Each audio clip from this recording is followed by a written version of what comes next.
So, at what point did you then shift to where now I know you're backing from President Donald Trump, but that's a pretty big shift that some people might say, well, I would maybe walk away from the Democratic Party and become an independenter. But why move to the other side of the aisle? What brought you there? That's a really good question, right? So it started with Barack Obama and this lack of logic in terms of how he led. And then when you see with Kamala Harris and the emergence of DEI, that really kind of broke my bond with the liberals and the Democratic Party, because that no longer made any sense. Perhaps because I have a science background, and I came from a communist country, a Marxist country, so and my friends who are from Cuba, from Vietnam, from former communist country, were very opposed to these Marxist ideas. So let me explain. God says we're all born equal, right? Amen. And that is true. We're all born equal. But the idea of diversity, equity, and inclusion is very much Marxist and doublespeak, right? Because equity, we have to examine, what does that mean? Equity is what you get when you work for something. And so with the liberals and the Dems, if you come into the country illegally, you get equity. If you come into the country illegally and you smash and grab, you commit a crime, you deal fentanyl to our young children, you get equity. What does this mean? Why are you getting equity? You get equity when you don't qualify for a job, just because of the color of your skin, just because of whatever random, issues, identity politics. This doesn't make sense. It erodes away from what it is to be an American, right? We came to America as immigrants. My father stood in line. He worked with the U.S. Air Force. We did our paperwork. We got our citizenship. Yeah. We went to college. I went to Stanford University. I got my science degree. Right, and then I contributed to some really amazing projects, ideas to a company like Google, right? And so as a result, I earned equity.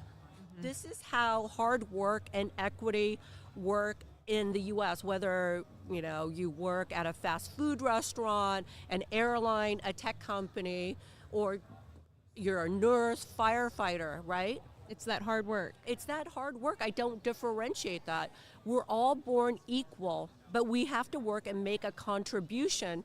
And so this very idea of DEI or DIE or however you want to spin it, it's basically an Orwellian doublespeak that has allowed Marxist ideas to creep into America.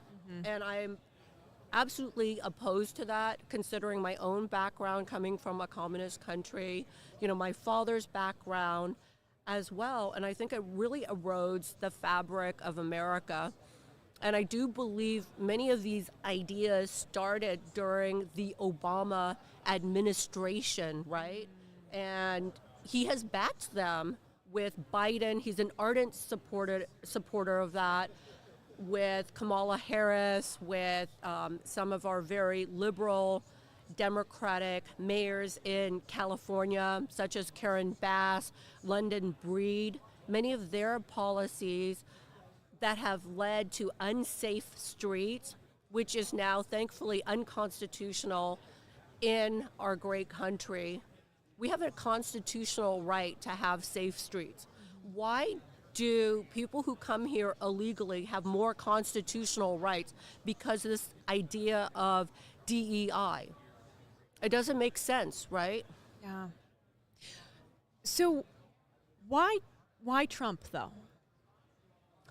For me, when I met Trump...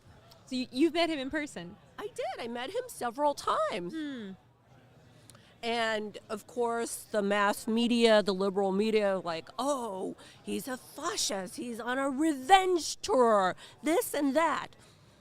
If he really is a fascist, a totalitarian dictator, why would he talk to someone like me who was originally not a supporter of Donald Trump, a big supporter of Obama?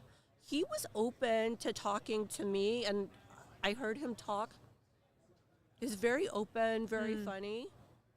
And originally he wasn't a supporter of cryptocurrency, and some of my friends had approached him on the idea of blockchain and cryptocurrency. In fact, 50 million Americans own some form of crypto, right?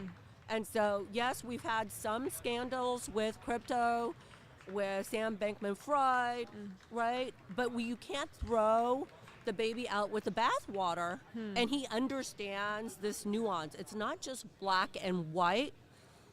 Crypto, artificial intelligence, social media, these are the new tools of our economy.